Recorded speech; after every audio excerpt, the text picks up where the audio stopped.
we think of the Constitution and when we think of South Africa and how government works, there are three pillars or three angles of government. You've got the executive, which is cabinet and the president, and they kind of implement everything. And then we have parliament.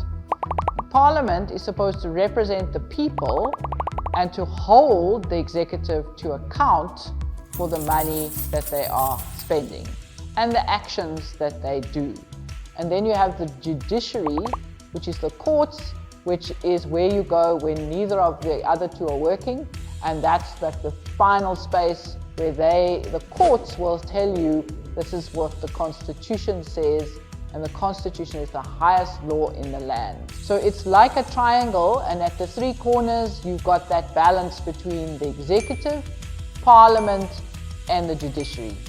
But what we have at the moment is a completely squished triangle, which has basically become a straight line, where the judiciary is standing strong, executive and parliament have simply almost become one.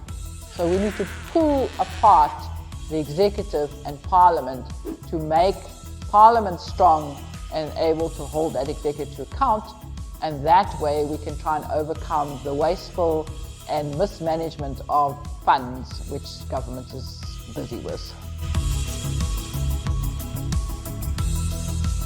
South Africa's constitution is known to be one of the best in the world. So one of the main priorities of Parliament is to uphold South Africa's constitution. In order to uphold South Africa's constitution, Parliament must provide oversight of South Africa's government and the executive. This means that they must ensure that budgets are being followed, priority issues are being addressed, and service delivery and the needs of South Africans are prioritized. In summary then, one of the core items of responsibility of Parliament is to speak on behalf of South Africa's citizens. They must be the voice of the people.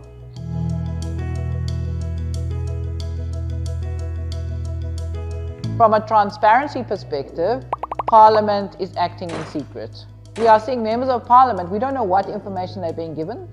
It's coming from the same institution within Parliament, a research unit. We don't know how independent that is. And that research results are not public, so we can't critique it either.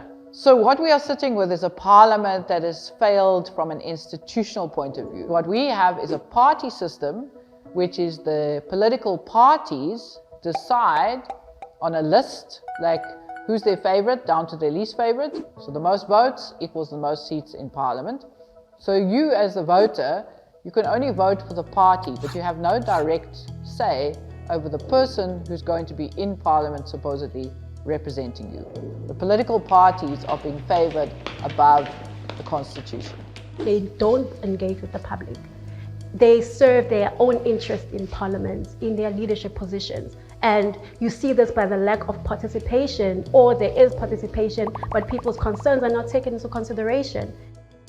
There's the reason why we want to have a Parliament where people can engage, where they can address the issues of the people at local level, what is happening in our communities. But you don't find that. There's no engagement with people.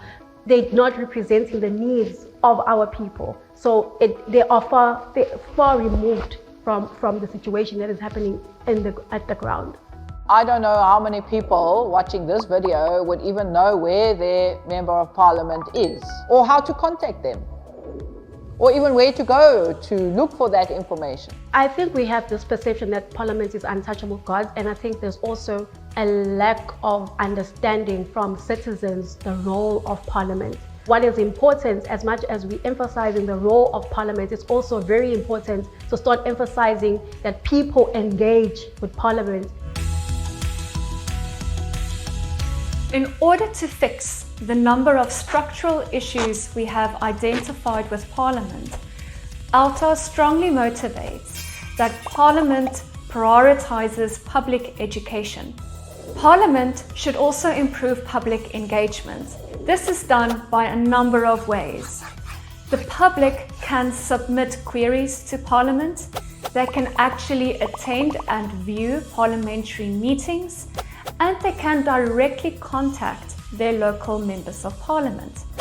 But if the members of the public do not know how to do this, then Parliament essentially fails at its public engagement. This is therefore a two-way street.